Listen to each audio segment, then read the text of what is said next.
এবার দেব fresh cream. দেখতে কেমন লাগছে বন্ধুরা? এখানে আমি কড়াইশুঁটি বেটে রেখেছি, একটা রান্না করব। সেটা হচ্ছে এই যে কাতলা মাছ দিয়ে কড়াইশুঁটি দিয়ে রান্না করব। কড়াইশুঁটি পেস্ট দিয়ে আর কি। কাতলা মাছ তো আছেই, আর এখানে আছে পেঁয়াজ, রসুন, আদা, টমেটো একসাথে করে, আর লঙ্কা একসাথে করে বেটে রেখেছি। মাছগুলোকে আমি তো ভাজবো, তেলটা তো গরম হয়ে গেছে, মাছটা ভেজে নিই। মাছগুলো একটু ভালো করে ভেজে নেব। মাছটা আমি এরকম লাল লাল করে ভেজে নেব, এইরকম থাকবে মাছটা।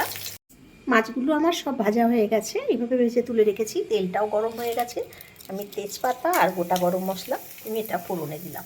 ফোড়নটা থেকে গন্ধ বেরিয়ে গেছে।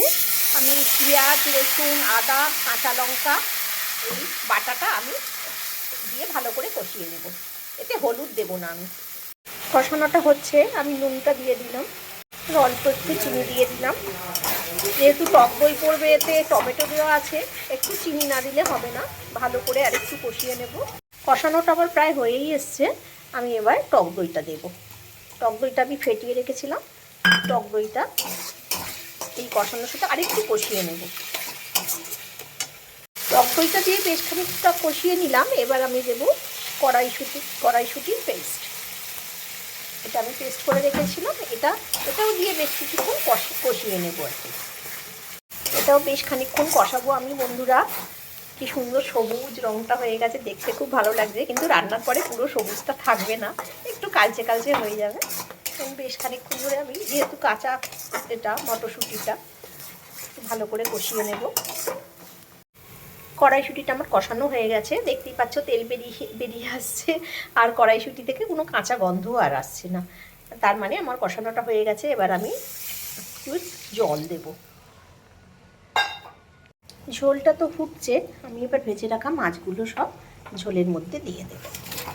এক গাদা জল দিতে লাগবে না, কেন বলুন তো, এটা একটু মাখা মাখা হবে তো, খুব বেশি জল লাগবে না। আর সব কিছু কষানো, মাছটাও ভালো করে ভাজা, এইবার ফুটতে দিতে হবে।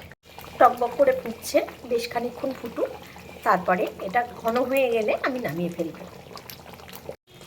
মাছটা আমার রান্না হয়েই গেছে। এবার আমি দেব একটু ফ্রেশ ক্রিম দিয়ে দেব। ফ্রেশ ক্রিমটা দিলে আরও স্বাদ বাড়বে। দিয়ে দিলাম ফ্রেশ ক্রিম, দিয়ে একটু নেড়ে নেব। রান্নাটা আমার কমপ্লিট হয়ে গেল। কড়াইশুঁটি বাটা দিয়ে কাতলা মাছ কেমন হয়েছে বলো? এটা খেতে কিন্তু খুব সুন্দর হয়েছে। আমি একটু জাস্ট চেখে দেখেছি, দারুণ দারুণ দুর্দান্ত হয়েছে। তোমরা পারলে একবার অবশ্যই করে খেও, আর খেয়ে আমাকে জানিও।